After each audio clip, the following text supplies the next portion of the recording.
नमस्कार दोस्तों, मेरा नाम सुदीप भट्टाचार्य है और आज मैं आपको बताऊंगा अज़रबैजान वीज़ा के बारे में। इंडिया से जो लोग अज़रबैजान जाते हैं उन लोगों के लिए अज़रबैजान ई वीज़ा प्रोवाइड करता है। ये देश का कैपिटल का नाम है बाकू, जो कि एक बहुत ही पॉपुलर टूरिस्ट डेस्टिनेशन है। और ये देश अपनी बॉर्डर शेयर करता है अर्मेनिया, जॉर्जिया, ईरान और इनके दाईं तरफ है कैस्पियन सी। और आज हम आपको बताने वाले हैं कि आप कैसे अज़रबैजान वीज़ा अप्लाई कर सकते हैं। तो अज़रबैजान वीज़ा अप्लाई करने के लिए सबसे पहले आपको गूगल में आना होगा और आपको टाइप करना होगा अज़रबैजान वीज़ा और इंडियंस। तो यहाँ पे देखिए जो लिंक है, जो सबसे पहला लिंक है वो है Republic of Azerbaijan official electronic visa portal. तो जैसे आप इस पर क्लिक करेंगे,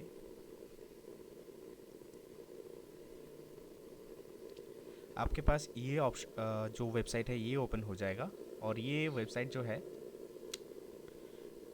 कम्प्लीटली मतलब वीज़ा एप्लीकेशन के लिए है। और यहाँ पे दो तरीके का वीज़ा आप अप्लाई कर सकते हैं, एक है स्टैंडर्ड वीज़ा और एक है अर्जेंट ई वीज़ा। अगर आप अर्जेंट ई वीज़ा करते हैं, अप्लाई करते हैं, तो उनका कॉस्ट आएगा 40 USD। और अगर आप स्टैंडर्ड ई वीज़ा अप्लाई करते हैं तो इसका कॉस्ट आता है 20 USD।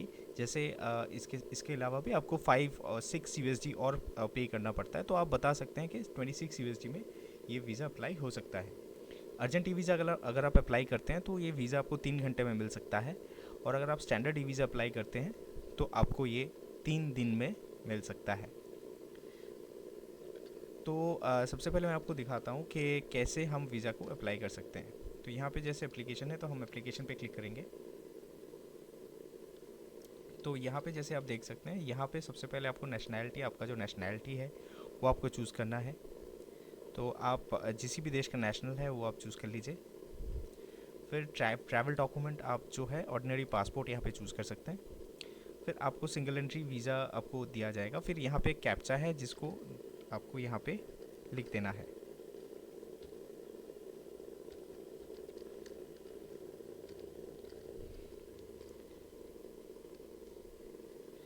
फिर यहाँ पे आप कंटिन्यू पे क्लिक करेंगे। अब जैसे ही आप कंटिन्यू पे क्लिक करेंगे, आप यहाँ पे आपसे आपका पर्पस पूछा जाएगा, तो आप टूरिज़्म सेलेक्ट कर लीजिए।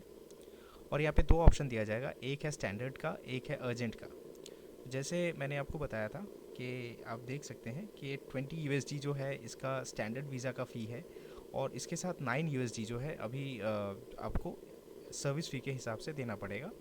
और अगर आप अर्जेंट ई वीज़ा चूज़ करेंगे तो यहाँ पे जैसे आप देख सकते हैं कि 50 USD है। और जो है आपको ये सर्विस फ़ी देना पड़ेगा। तो आपका कुल मिला के जो टोटल फ़ी रहेगा वो 70 USD रहेगा। तो अभी हम स्टैंडर्ड चूज़ करते हैं, क्योंकि ये वीज़ा अगर आप अप्लाई करते हैं तो आपको 3 दिन के अंदर ये वीज़ा आ जाएगा। और ये जो है 90 डेज़ के लिए वैलिड रहता है, लेकिन इसमें स्टे पीरियड आपको 30 डेज़ का मिलेगा। फिर आप इस पर यहाँ पे कंटिन्यू में क्लिक करेंगे। फिर देखिए यहाँ पे conditions of issuing electronic visas का पूरा डिटेल जो है आपको यहाँ पे आ जाएगा। और यहाँ पे I have read and accept the condition stated above, इसमें क्लिक करना है। फिर आपको यहाँ पे जो है देखिए यहाँ पे दो नोटिस आएगा। Important notice frequently made mistakes के बारे में है, इनको आप ज़रूर एक बार ध्यान से पढ़ लीजिएगा। यहाँ पे आपको बताया जाएगा कि किस तरह की मिस्टेक्स जनरली लोग करते हैं। जो सरनेम में मिस्टेक्स होते हैं, गिवन नेम में, फादर्स नेम में, किस तरह से आपको ये मेंशन करना है, ये आप पूरा डिटेल में एक बार पढ़ लीजिएगा। और जो दूसरा है वो है कि पासपोर्ट जो होना चाहिए आपके, वो पासपोर्ट किस तरह का पासपोर्ट आपको जब अपलोड करना है वो कैसे आप अपलोड करेंगे। तो देखिए कि पासपोर्ट जो है ब्लरी नहीं होना चाहिए और एकदम क्लियर पिक्चर होना चाहिए पासपोर्ट का, जिसमें आपका फर्स्ट पेज का जो पूरा डिटेल है वो क्लियरली विजिबल हो। तो बस यही इन्फॉर्मेशन है। तो जैसे ही आप इस पर ओके में क्लिक कर देंगे, आपका ये खुल जाएगा। तो आप ये एक एडुकेशनल पर्पज से मैं बना रहा हूँ, तो इसलिए ये मैं पूरा ही डमी डिटेल्स इसमें प्रोवाइड करूँगा। तो यहाँ पे जैसे सरनेम मैं डमी डालता हूँ, और गिवन नेम जैसे एग्जांपल, डेट ऑफ बर्थ, आपका जो डेट ऑफ बर्थ है वो इस हिसाब से आप चूज़ कर लीजिए।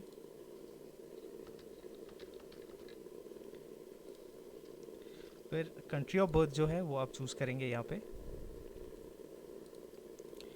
और प्लेस ऑफ बर्थ जैसे आपके पासपोर्ट पे मेंशन होगा उस हिसाब से आप मेंशन कर सकते हैं। फिर आपको आपका जेंडर जो है सिलेक्ट करना है।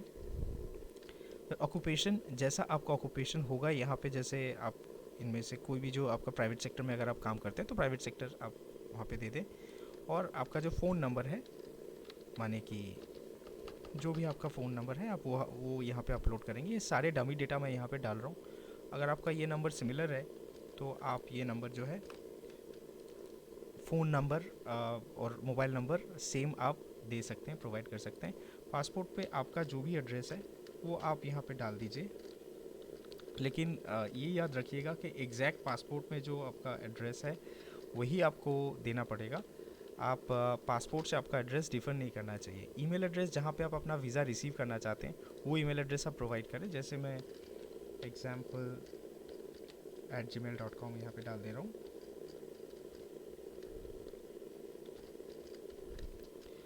यहाँ पे आपका जो पासपोर्ट नंबर है वो आपको डाल देना है।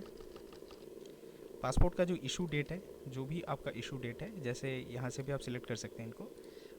मानिए कि आपका पासपोर्ट इशू डेट रहा है 2025 का और जनवरी 1 में इशू हुआ था या 2 जनवरी में इशू हुआ था, तो आपका जो पासपोर्ट एक्सपायरी डेट होगा वो एक्सपेक्टेड है कि 2035 में 1 जो है जनवरी तक वैलिड रहेगा।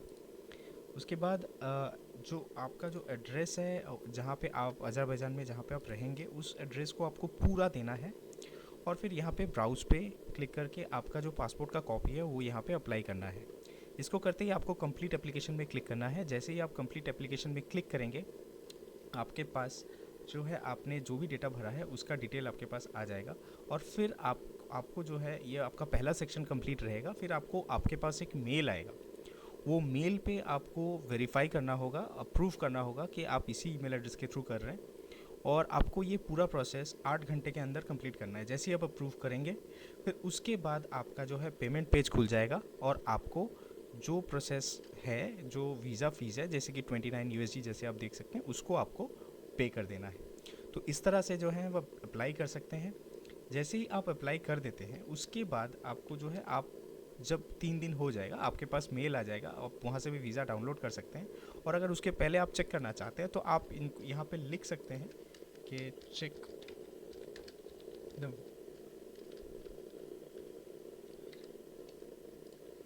अज़रबैजान का जो वीज़ा स्टेटस है। यहाँ पे आप वीज़ा स्टेटस पे क्लिक करेंगे तो यहाँ पे आपके पास 3 ऑप्शन आएंगे। तो पहला ऑप्शन, आप रजिस्ट्रेशन नंबर, जो रजिस्ट्रेशन नंबर आपके ईमेल पे पहुँच जाएगा उसके थ्रू आप चेक कर सकते हैं, बाई ईमेल एड्रेस चेक कर सकते हैं या फिर बाई पासपोर्ट नंबर चेक कर सकते हैं। तो इस तरह से जो है आप अज़रबैजान वीज़ा अपना अप्लाई कर सकते हैं। अगर आप चाहें तो मैं आपको इसमें मदद कर सकता हूँ। इसमें बहुत ही सिंपल प्रोसेस है जैसे कि आप देख सकते हैं। तो अगर आप चाहते हैं तो आप मुझसे कांटेक्ट कर सकते हैं इस वीज़ा के असिस्टेंस के बारे में।